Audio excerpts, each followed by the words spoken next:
أعوذ بالله من الشيطان الرجيم.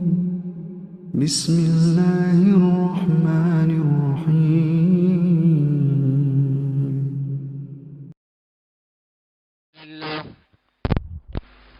الحمد لله نحمده ونستعينه ونستغفر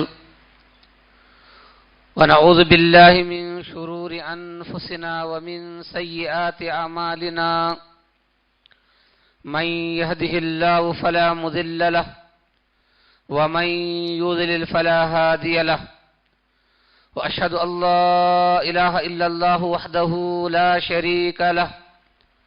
وأشهد أن محمدا عبده ورسوله أرسله بالحق بشيرا ونذيرا وداعيا إلى الله بإذنه وسراجا منيرا. اللهم صل على عبدك وحبيبك رسولك وعلى آله وصحبه أجمعين كثيرا تسليما كثيرا كثيرا. أما بعد، فإن خير الحديث كتاب الله وخير الهدي هدي محمد صلى الله عليه وسلم وشر الأمور محدثاتها وكل محدثة بدعة وكل بدعة ضلالة وكل ضلالة في النار. أعوذ بالله من الشيطان الرجيم. يا أيها الذين آمنوا اتقوا الله حق تقاته ولا تموتن إلا وأنتم مسلمون. يا أيها الناس اتقوا ربكم الذي خلقكم من نفس واحدة وخلق منها زوجها وبث منهما رجالا كثيرا ونساء. واتقوا الله الذي تساءلون به والأرحام إن الله كان عليكم رقيبا. يا أيها الذين آمنوا اتقوا الله وقولوا قولا سديدا يصلح لكم أعمالكم ويغفر لكم ذنوبكم ومن يطع الله ورسوله فقد فاز فوزا عظيما. وقال الله تبارك وتعالى: وما خلقت الجن والإنس إلا ليعبدون. دینی بھائیوں، ہم سب کو اللہ تبارک و تعالیٰ سے ڈرنا چاہیے، تقوی اور پرہیزگاری کی زندگی اختیار کرنا چاہیے، اس لیے کہ اللہ کا ڈر اور خوف میدان محشر میں اللہ تبارک و تعالیٰ کے سامنے کھڑے ہونے میں کامیاب بناتا ہے، جہنم سے دور کرتا ہے اور جنت میں داخل ہونے کا سبب اور ذریعہ ہے۔ دینی بھائیوں، میں نے سورہ ذاریات کی ایک آیت کریمہ پڑھی ہے جس میں اللہ تبارک و تعالی نے ہم کو پیدا کرنے کا مقصد بیان کیا ہے۔ انسان کو پیدا کرنے کا مقصد اللہ تبارک و تعالی کی عبادت ہے۔ وما خلقت الجن والانس الا لیعبدون۔ میں نے انسانوں کو اور جنات کو پیدا نہیں کیا مگر اس لیے کہ وہ میری عبادت کریں۔ تو اللہ تعالیٰ کی عبادت کے لیے جنات کو پیدا کیا گیا ہے، انسانوں کو پیدا کیا گیا ہے۔ تو ہم انسان ہیں، تو ہم کو اپنی پیدائش کا مقصد ہمیشہ یاد رکھنا چاہیے، بھولنا نہیں چاہیے کہ ہم کو کیوں پیدا کیا گیا ہے، کیا مقصد ہے۔ ہم مقصد تخلیق کو ہمیشہ یاد رکھیں۔ اسی لیے جب ہم کو عبادت کے لیے پیدا کیا گیا ہے، جب ہم بالغ ہوتے ہیں، بلوغت سے لے کر موت کا فرشتہ آنے تک بھی اللہ تعالیٰ کی عبادت کرتے رہنا چاہیے۔ ہر دن، ہر لمحہ اللہ کی عبادت میں گزارنا چاہیے۔ عبادت کرنے کے لیے زندگی میں کوئی وقت خاص نہیں ہے۔ ہم خاص نہیں کر سکتے کہ چلو بھائی سال میں ایک دن عبادت کریں گے، سال میں ایک رات عبادت کر لیں گے، یا ہفتے میں ایک دن عبادت کر لیں گے۔ ایسا کوئی وقت ہم متعین نہیں کر سکتے۔ جب ہم کو عبادت ہی کے لیے پیدا کیا گیا ہے تو ہر وقت ہم کو عبادت میں گزارنے کی کوشش کرنا چاہیے، اور یہی تعلیم ہم کو نبی کریم صلی اللہ علیہ وسلم نے بھی دی ہے، کیونکہ اللہ تعالیٰ نے نبی کریم صلی اللہ علیہ وسلم کو سورہ ہجر میں حکم دیا وَعَبُدْ رَبَّكَ حَتَّى يَأْتِيَكَ الْيَقِينُ، اے محمد صلی اللہ علیہ وسلم آپ اپنے رب کی عبادت کرتے رہیے موت آنے تک. یقین یعنی موت آنے تک جو ہے آپ اپنے رب کی عبادت کرتے رہیے. تو معلوم ہوا ایک مسلمان کو موت آنے تک بھی اللہ کی عبادت کرنا ہے. ہر وقت عبادت میں اس کا لمحہ گزرنا ہے. موت مرتے دم تک اس کو اللہ کی عبادت میں ہی اپنے اوقات کو گزارنا ہے. نبی کریم صلی اللہ علیہ وسلم کی اتباع اور پیروی میں ہم اپنی عبادات انجام دینا چاہیے. رسول اللہ کے طریقے سے ہٹ کر ہم اپنی عبادات انجام نہیں دینا چاہیے. نبی کریم صلی اللہ علیہ وسلم کی زندگی ہم پڑھتے ہیں. آپ صلی اللہ علیہ وسلم نے راتوں میں لمبی لمبی نمازیں پڑھی ہیں. دن میں آپ نفل روزے رکھتے تھے. راتوں کو قیام اللیل تہجد کی نماز جو پڑھتے تھے اس کا قیام بہت لمبا ہوتا تھا. جیسا کہ عائشہ صدیقہ رضی اللہ عنہ بیان کرتی ہیں, دوسرے صحابہ بھی بیان کرتے ہیں آپ کے قیام اللیل کی کیفیت کو, آپ کے تہجد پڑھنے کے طریقے کو بیان کرتے ہیں کہ آپ کیسے انداز میں پڑھتے تھے. اس لیے نبی کریم صلی اللہ علیہ وسلم نے امت کو خاص دن خاص رات عبادت کے لیے مقرر کرنے سے منع کیا ہے. ہم خاص دن طے نہیں کر سکتے کہ ہم اس سال اسی دن عبادت کریں گے, اس مہینے میں اسی رات کو عبادت کریں گے, نہیں کر سکتے. اللہ کے نبی نے منع کیا ہے. جیسا کہ مسلم شریف کی حدیث میں ہے, نبی کریم صلی اللہ علیہ وسلم نے فرمایا لا تختصوا لیلۃ الجمعہ بقیام من بین اللیالی, جمعہ کی رات کو ہفتے کی 7 راتوں میں سے قیام اللیل کے لیے تہجد پڑھنے کے لیے خاص مت کرو. آپ نے فرمایا کہ صرف جمعہ کی رات میں تہجد پڑھوں گا, ہفتے میں خاص نہ کرو. یہ غلط بات ہے, غلط طریقہ ہے عبادت کا. اللہ کے نبی نے منع فرمایا. تو معلوم ہوا کہ جمعہ کا دن افضل ہے. یہ مثال اللہ کے نبی نے جمعہ کی کیوں دی؟ اس لیے کہ عام دن افضل نہیں ہے, 7 دنوں میں جمعہ افضل ہے. تو آپ نے فرمایا کہ جمعہ افضل ہے سمجھ کر جمعہ کی رات میں ہی ہم تہجد پڑھیں گے, خاص نہیں کرنا چاہیے. آپ نے منع فرمایا, خاص نہیں. جب اللہ آپ کو موقع دے, جب اٹھیں تب نماز پڑھیں, خاص نہیں کرنا چاہیے. پھر دن کے بارے میں وہی فرمایا لا تختصوا یوم الجمعہ بصیام من بین الایام, اور ہفتے کے 7 دنوں میں جمعہ کے دن کو روزہ رکھنے کے لیے بھی خاص مت کرو. روزہ رکھنے کے لیے بھی خاص مت کرو. جمعہ کے دن ہی روزہ رکھوں گا, خاص مت کرو. منع فرمایا آپ نے. لیکن آپ نے فرمایا ولیکن کانا فی صوم یصوم احدکم, لیکن کبھی ایسا ہوتا ہے کہ آدمی ایام 20 کے روزے رکھتا ہے, عادت ہے ایام 20 کے نفل روزے رکھنے کی عادت ہے. یعنی چاندنی رات کے جو روزے رکھتا ہے آدمی 3 روزے, وہ چاندنی رات جمعہ کو آ گئی, چاندنی رات کا جو دن ہے وہ جمعہ کو آ گیا, وہ جمعہ کو روزہ رکھتا ہے تو رکھ سکتا ہے, کیونکہ اس کی عادت ہے چاندنی راتوں کو روزہ رکھنے کی. ایام 20 کے نفل روزے رکھنے کی عادت ہے, وہ دن جمعہ کو آ گیا تو رکھ سکتا ہے. لیکن اس کے علاوہ کوئی جمعہ کے لیے خاص کر لینا روزہ رکھنے کے لیے, اس سے آپ صلی اللہ علیہ وسلم نے منع فرمایا. سمجھ میری بات؟ تو معلوم ہوا کہ ہم اپنی عبادت کسی خاص رات خاص دن کے لیے مقرر نہیں کر سکتے. عبادت کے لیے پیدا کیا اللہ نے, تو جب موقع ملے عبادت کرنا چاہیے, خاص نہیں کرنا. وقت کو زمانے کو خاص نہیں کرنا ہے. جب موقع ملے ہم کو عبادت کرنا ہے اور عبادت کرتے رہنا ہے. اللہ کا ذکر کرنا, نفل روزے رکھنا, نفل نمازیں پڑھنا, یہ تو کرتے رہنا ہے, لیکن خاص نہیں کرنا ہے, متعین نہیں کرنا ہے.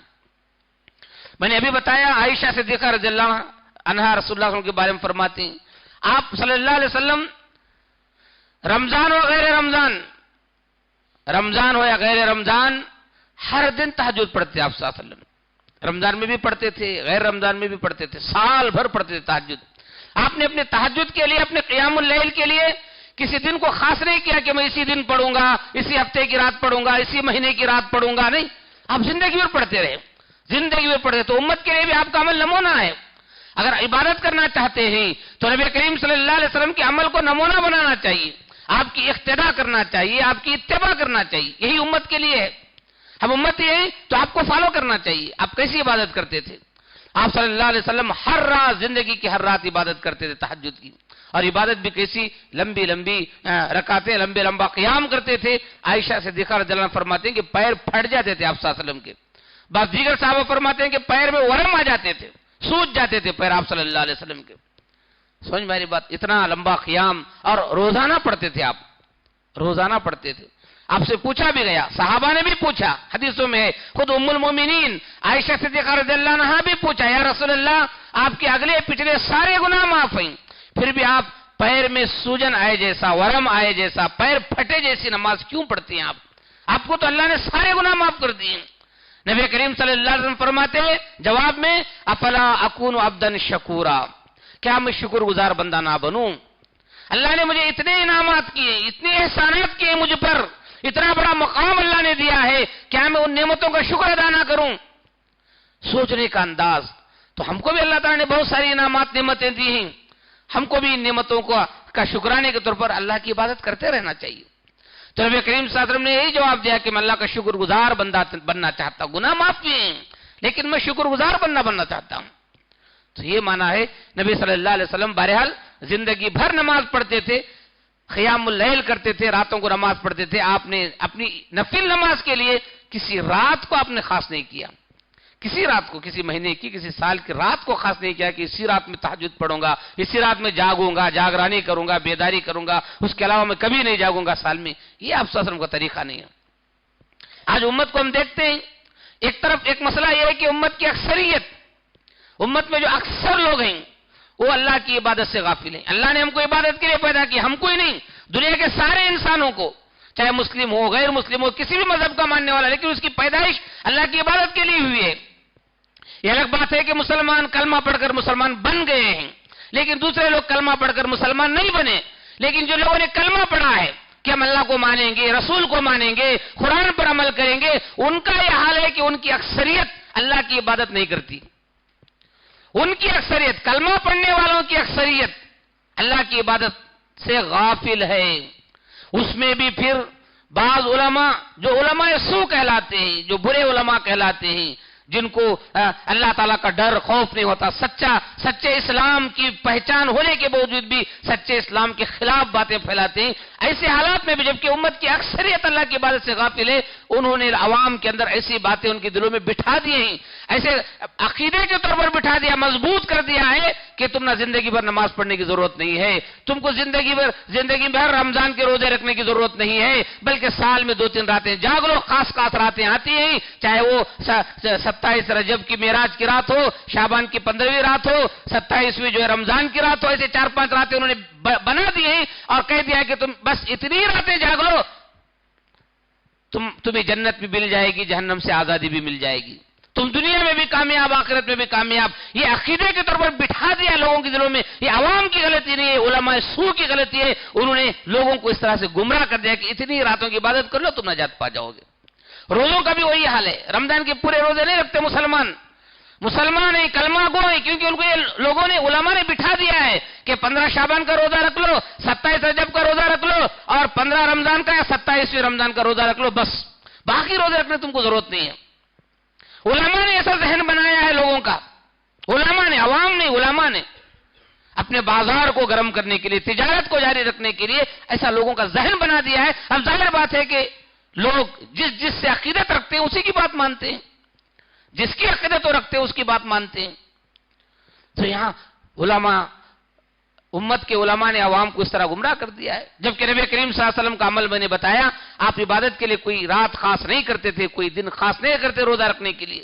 آپ جب چاہے نفل روزے رکھتے تھے کثرت سے، اور جب چاہے اور روزانہ تو تہجد کی نماز پڑھتے تھے. یہ آپ صلی اللہ علیہ وسلم کا عمل ہے. تو ہم کو بھی نبی صلی اللہ علیہ وسلم کو نمونہ بنانا چاہیے، مثال بنانا چاہیے. ابھی یہ جو مہینہ ہے شعبان کا مہینہ ہے، آج شعبان کی 3 تاریخ ہے. شعبان کے مہینے کی فضیلت ہے احادیث کے اندر، شعبان کے مہینے کی فضیلت ہے، شعبان کی 15ویں رات کی بھی فضیلت میں صحیح حدیث ہے. لیکن بدعات والی چیزیں نہیں ہیں. فضیلت کی وہ حدیثیں نہیں ہیں جو بدعتیوں نے ایجاد کیا ہے، جو لوگوں نے گھڑ لیا ہے، جو لوگوں نے بنا لیا ہے، وہ شریعت سے ثابت نہیں ہے. شریعت میں کتنا ثابت ہے؟ شریعت میں اتنا ثابت ہے کہ نبی کریم صلی اللہ علیہ وسلم شعبان کے مہینے میں زیادہ سے زیادہ روزہ رکھتے تھے. یہ شریعت سے ثابت ہے، نبی کریم صلی اللہ علیہ وسلم کے عمل سے ثابت ہے یہ چیز. شعبان کے مہینے میں آپ کثرت سے روزہ رکھتے، زیادہ سے زیادہ روزہ رکھتے تھے نبی صلی اللہ علیہ وسلم.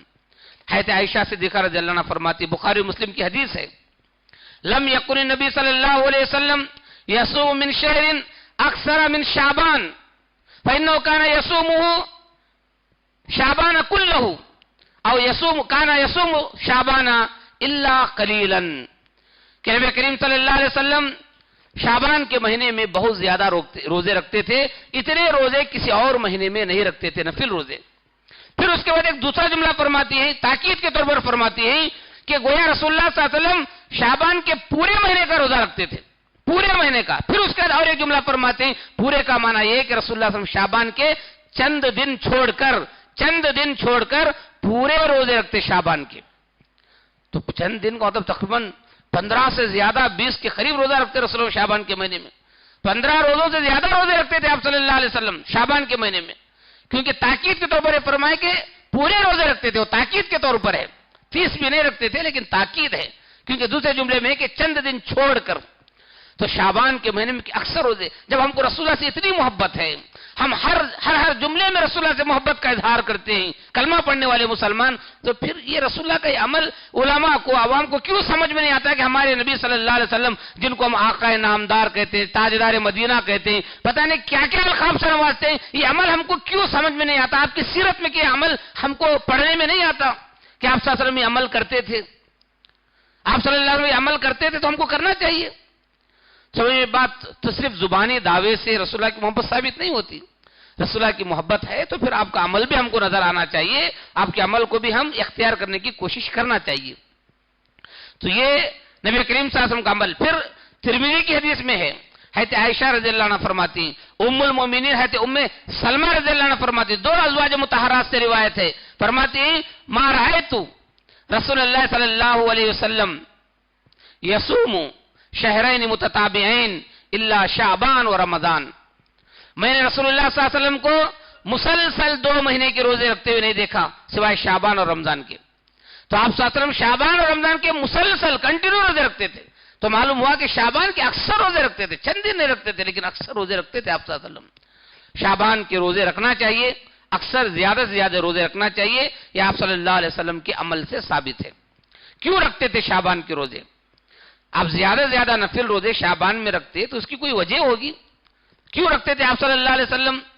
ایک حدیث میں ہے، اسامہ بن زید رضی اللہ تعالیٰ عنہ روایت کرتے ہیں، جو سنن نسائی کی صحیح حدیث ہے، میں نے پوچھا ایک دن، یا رسول اللہ، میں آپ صلی اللہ علیہ وسلم کو شعبان میں نفل روزے اتنے رکھتے ہوئے دیکھتا ہوں، کثرت سے رکھتے ہوئے دیکھتا ہوں، آپ دوسرے مہینوں میں اتنے نفل روزے نہیں رکھتے جتنے روزے آپ شعبان میں رکھتے، اس کی کیا وجہ ہے بتائیے؟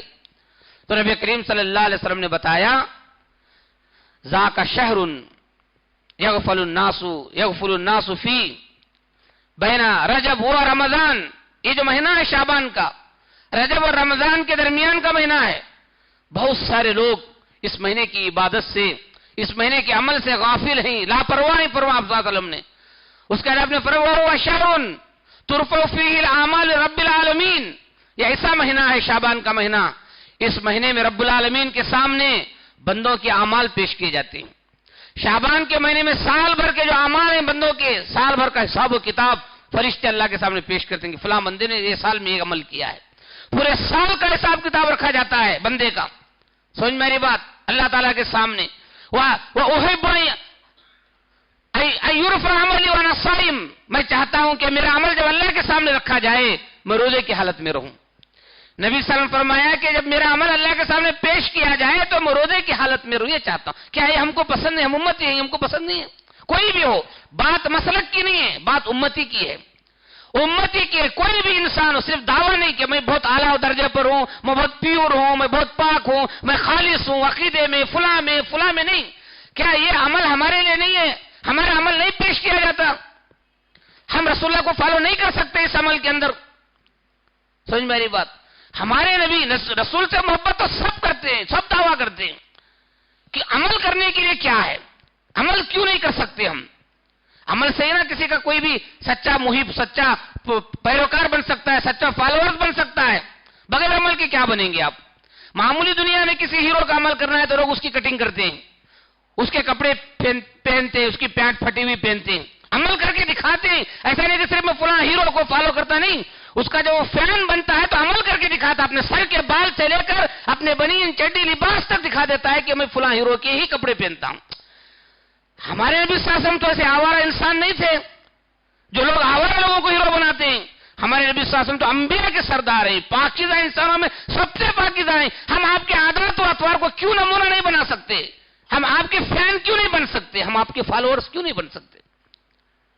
بات نہیں سمجھ میں آتی، سمجھ میں بات نبی صلی اللہ علیہ وسلم کا یہ عمل ہے، ہم اس کو عمل کر کے دکھانا چاہیے، کچھ تو بھی کرنا چاہیے، زیرو ہے تو کیا فائدہ ہے، کچھ تو بھی کرنا، 10%، 5%، چلو بھائی آپ ساتھ میں 20 روزے رکھتے تھے، ہم کم سے کم 5 تو بھی رکھیں گے، کچھ تو بھی تو کر سکتے، ختم تو بنا سکتے ہیں، چلو 2 تو بھی رکھیں گے، زیرو ہے، خالی سنتے ہیں بس، ہم کو سننے میں تھکانی نہیں ہے، دین کی باتیں سننے کی اتنی عادت پڑ گئی ہے، سننے میں کوئی تھکتا ہی نہیں ہے، انسان بس ہو گئے ہیں، فرشتے آئے تو بھی ہم سننے تیار ہیں، انسانوں میں جتنے خطبہ ہیں وہ بس ہو گئے ہیں، فرشتے اگر خطبہ دیتے بھی سنتے ہیں ہم، عمل کیا بھی نہیں ہوا، جہاں ہیں وہیں پر ہیں، جہاں ہیں وہیں پر ہے، فائدہ کیا ہے؟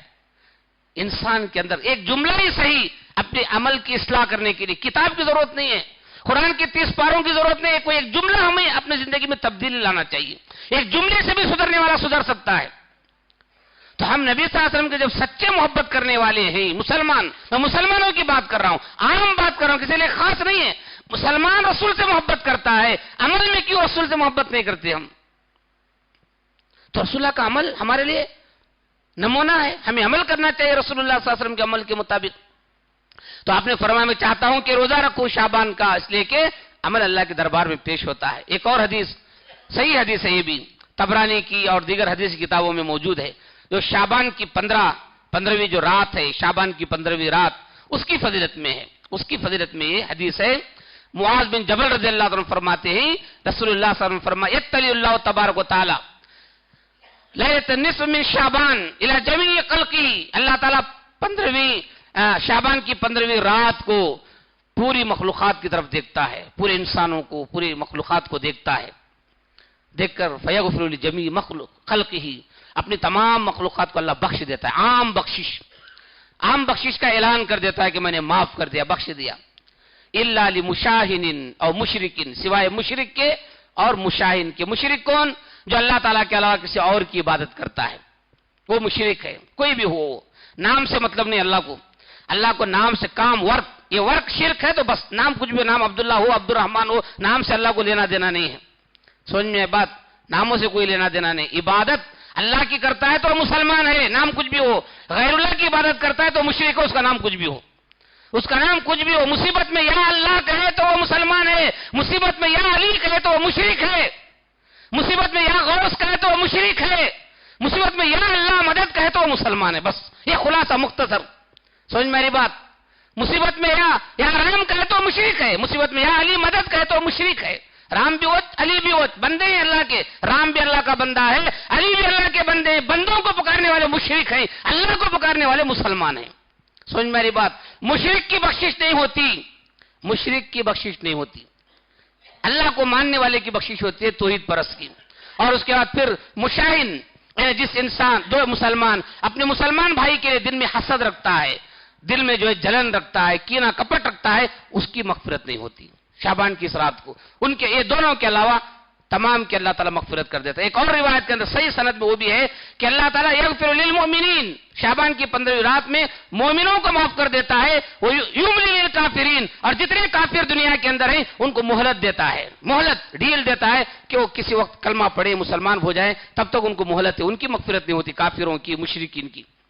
اوپر کے حدیث میں وہی بات ہے، مشرک اور کافر ان کی مغفرت نہیں ہوتی، مومنین کی مغفرت ہوتی ہے، تمام مومنین کی، اور مومنین میں بھی جو ہے اس آدمی کی مغفرت نہیں ہوتی، رجلن کان بینہ و بین اخیہ شحناء، وہ مسلمان جس دوسرے مسلمان بھائی کے درمیان اس کے دل میں کینہ کپٹ ہے، اس کی بھی مغفرت نہیں ہوتی۔ تو ہم کیا کرنا، جب 15 شعبان کی جو فضیلت ہے مغفرت کی، اس کے لیے کیا کرنا ہے؟ اس کے لیے ہم کو یہ 2 چیزوں سے بچنا ہے، شرک سے بچنا ہے، شرک سے بچنا، مشکل کشا اللہ کو سمجھنا، غریب نواز اللہ کو سمجھنا، مدد کے لیے اللہ کو پکارنا، سمجھ میری بات، نفع کے لیے اللہ کے پاس جانا، نقصان سے بچنے کے لیے اللہ کے دربار کو آنا، درگاہ مزاروں کو نقصان سے بچنے جائیں گے تو پھر بخشش کہاں کے لیے، نصف شعبان میں بخشش کہاں سے ہوگی؟ نہیں ہوگی، بخشش تو اللہ کے دربار میں آنے والے کی ہوتی ہے، سمجھ میری بات، شرک سے بچنے کی کوشش کرو، بخشش خود بخود ہو جائے گی، اس رات بخشش خود بخود ہوگی، اللہ کی طرف سے یہ فری ہے، سمجھ میری بات، اس کے لیے آپ کو کچھ محنت کرنے کی ضرورت نہیں ہے، 15 شعبان کی بخشش کے لیے محنت کرنے کی ضرورت نہیں ہے، بس شرک سے بچنا ہے، اور مسلمان بھائی کے لیے اپنی کینہ کپٹ اور حسد سے دل کو پاک رکھنے کی ضرورت ہے. یہ دو چیزیں ہیں، یہ دو چیزیں ہوں تو بخشش ہو جائے گی. لیکن بخشش اللہ نے ہم کو معاف کر دیا ہے، بخش دیا ہے، چلو ہم عبادت کریں گے، چلو ہم لائٹنگ چراغاں کریں گے، پٹاخے پھوڑیں گے، چلو ہم فلاں کریں گے، یہ سب کیا ہے؟ یہ ان لوگوں کے کام ہے جن کے پاس اللہ بھی نہیں ہے، رسول بھی نہیں. ہمارے پاس اللہ ہے، رسول ہے. ہم کو زندگی گزارنے کے سارے طریقے اللہ نے، رسول نے بتائے ہیں، تو ہم کو اسی طریقے پر چلنا ہے. یہ 15 شعبان کی بخشش کے بارے میں رسول اللہ نے کوئی خاص محفل منعقد نہیں کی. رسول اللہ صلی اللہ علیہ وسلم نے صحابہ کو جمایا نہیں. رسول اللہ چلو آج مغفرت ہے، آج چراغاں کریں گے، چلو آج جو ہے مغفرت کی رات ہے، آج رات جاگیں گے، عبادت کریں گے. یہ سب رسول اللہ صلی اللہ علیہ وسلم نے نہیں کیا. رسول اللہ صلی اللہ علیہ وسلم نے نہیں کیا زندگی میں، نہ صحابہ سے کرایا، نہ صحابہ نے کیا بعد میں. تو پھر یہ ہمارے یہ چیزیں غلط ہیں. مغفرت خود بخود ہو جائے گی. بھئی ہم کو رات جاگنے کی عبادت کی ضرورت نہیں ہے. عبادت تو میں نے بتایا نا زندگی بھر کرنا ہے. عبادت زندگی بھر کرنا ہے، اس رات کو نہیں کرنا ہے. اس رات کی مغفرت کے لیے بس شرک سے بچو اور مسلمان بھائی کے لیے اپنا دل صاف رکھو، بخشش ہو جائے گی. کیونکہ ہمارے زندگی کا ہر عمل، چاہے ہم عبادت کریں، چاہے ہم کسی سے لین دین کریں، چاہے ہم سیاست کریں، ہمارے لیے نمونہ رسول اللہ صلی اللہ علیہ وسلم نے. عبادت بھی رسول اللہ کی طرح ہی کرنا ہے، سیاست بھی رسول اللہ صلی اللہ علیہ وسلم کی طرح ہی کرنا ہے. ہم کسی بھی ملک میں رہیں، کہ ہم مشرک ملک میں رہیں، مشرک شرک کر کے، کفر کر کے، پوجا پاٹ کر کے سیاست کریں گے، پھر کلمہ بھی پڑھ لیں رام کا، کرشن کا، رسول اللہ کا کلمہ پڑھنے کی ضرورت کیا آپ کو؟ آپ مسلمان ہیں تو آپ رسول اللہ کی جیسی سیاست کرنا چاہیے. آپ کو رسول اللہ کی زندگی سے سیاست سیکھنا چاہیے. کیونکہ اللہ تعالیٰ نے قرآن میں کیا فرمایا؟ لَقَدْ كَانَ فِي رَسُولِ اللَّهِ أُسْوَةٌ حَسَنَةٌ لِمَنْ كَانَ يَرْجُو اللَّهَ وَالْيَوْمَ الْآخِرَ وَذَكَرَ اللَّهَ كَثِيرًا. رسول اللہ کی زندگی اس آدمی کے لیے نمونہ ہے، آئیڈیل ہے، جو انسان اللہ تعالیٰ سے امید رکھتا ہے، قیامت کے دن اللہ تعالیٰ سے ملاقات کی امید رکھتا ہے اور اللہ تعالیٰ کو کثرت سے یاد کرتا ہے. ایسے انسان کے لیے رسول اللہ نمونہ ہے. اور پورے مفسرین نے اپنے تفسیروں میں یہی لکھا ہے نمونہ کیا ہے. عبادت کرنے کے لیے بھی رسول اللہ ہی نمونہ ہے، لین دین کرنے کے لیے بھی رسول اللہ ہی نمونہ ہے، سیاست اور حکومت کرنے کے لیے رسول اللہ ہی نمونہ ہے. ان کے علاوہ کوئی ہمیں نمونہ نہیں بن سکتا. لیکن مسلمانوں کا حال کیا ہے؟ عبادت میں لوگوں نے جو گمراہ لوگوں کو نمونہ بنا لیا، سیاست میں کافروں کو نمونہ بنا لیا لوگوں نے. رسول اللہ کو نہیں، کافروں کو نمونہ بنایا ہے سیاست کے اندر. کتنے افسوس کی بات ہے. تو عبادت ہو، سیاست ہو، کوئی بھی چیز ہو، ہمیں نمونہ رسول اللہ صلی اللہ علیہ وسلم کو بنانا ہے، تبھی انسان کامیاب ہوگا. ورنہ ضرورت کیا ہے رسول اللہ کو ماننے کی، پھر اللہ کو ماننے کی؟ ہم آزاد نہیں ہیں، ہم پابند ہیں شریعت کے. شریعت کے دائرے میں رہ کر ہم سب کچھ کر سکتے ہیں.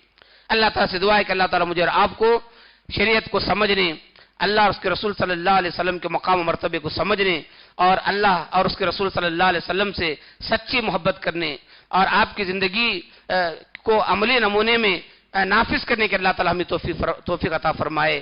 آمین. نفعني اللہ وإياكم وبالقرآن الكريم وبحديث سيد المرسلين. أقول قولي هذا أستغفر الله لي ولكم سائر المسلمين من كل ذنب فاستغفروه إنه هو الغفور الرحيم.